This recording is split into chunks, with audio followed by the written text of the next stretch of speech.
एक समय की बात है। लंदन के व्यस्त शहर में दो लड़के रहते थे जो दिखने में एक जैसे थे, लेकिन उनकी जिंदगी एक दूसरे से बिल्कुल अलग थी।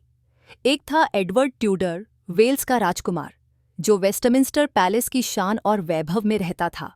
दूसरा था टॉम कैंटी, एक गरीब लड़का जो ऑफल कोर्ट में रहता था और अपनी गरीबी भरी जिंदगी से दूर एक बेहतर जीवन का सपना देखता था।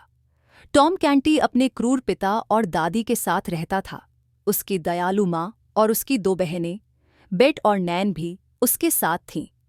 अपनी कठोर जिंदगी के बावजूद टॉम एक जिज्ञासु और होशियार लड़का था। वह अक्सर फादर एंड्रयू से सुनता था, जो उसे पढ़ना लिखना सिखाते और दुनिया की कहानियां सुनाते थे।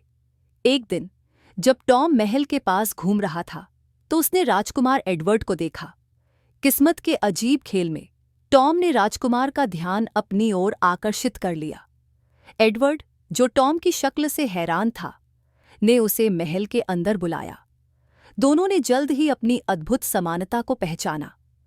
मजाक मजाक में उन्होंने एक दूसरे के कपड़े बदलने का निर्णय लिया ताकि वे एक दूसरे की जिंदगी का अनुभव कर सकें।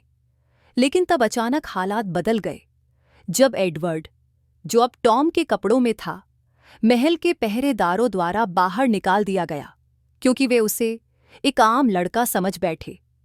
अब असली राजकुमार एडवर्ड को टॉम कैंटी की जिंदगी जीनी पड़ी। उसे टॉम के पिता और दादी ने मारा पीटा और ताने दिए, लेकिन उसकी माँ और बहनों की दयालुता में उसे शांति मिली। एडवर्ड ने पहली बार अपनी भविष्य की प्रजा की तकलीफों और अन्याय का अनुभव किया, जिससे उसकी समझ और सहानुभूति गहरी हो गई।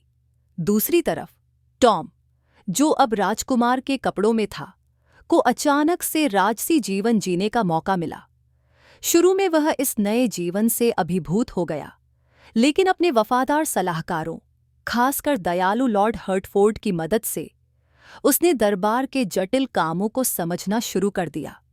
हालांकि टॉम अपनी साधारण जिंदगी को याद करता रहा और हमेशा असली राजकुमार के बारे में चिंतित रहता था।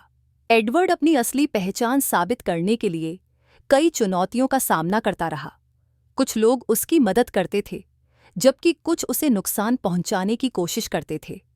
उसका एक खास साथी था, माइल्स हेंडन, जो एक सैनिक और महान व्यक्ति था। माइल्स ने एडवर्ड की राजकुमार होने की बात पर विश्वास किया और उसकी मदद की। दोनों ने साथ मिलकर देश भर में यात्रा की और अंततः महल तक पहुंचने का रास्ता खोजा। कई रोमांचक अनुभवों और कठिनाइयों के बाद एडवर्ड और माइल्स आखिरकार लंदन पहुंचे। इसी दौरान राजा हेनरी अष्टम का निधन हो गया था और टॉम को नया राजा घोषित किया जाने वाला था। जैसे ही राजतिलक समारोह शुरू हुआ, एडवर्ड चर्च में आ धमका और अपने असली अधिकार की मांग की।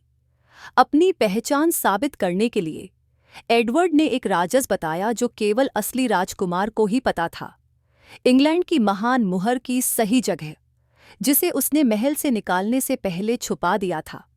यह सुनकर सभी दरबारी और पहरेदारों को यकीन हो गया कि एडवर्ड ही असली राजकुमार है।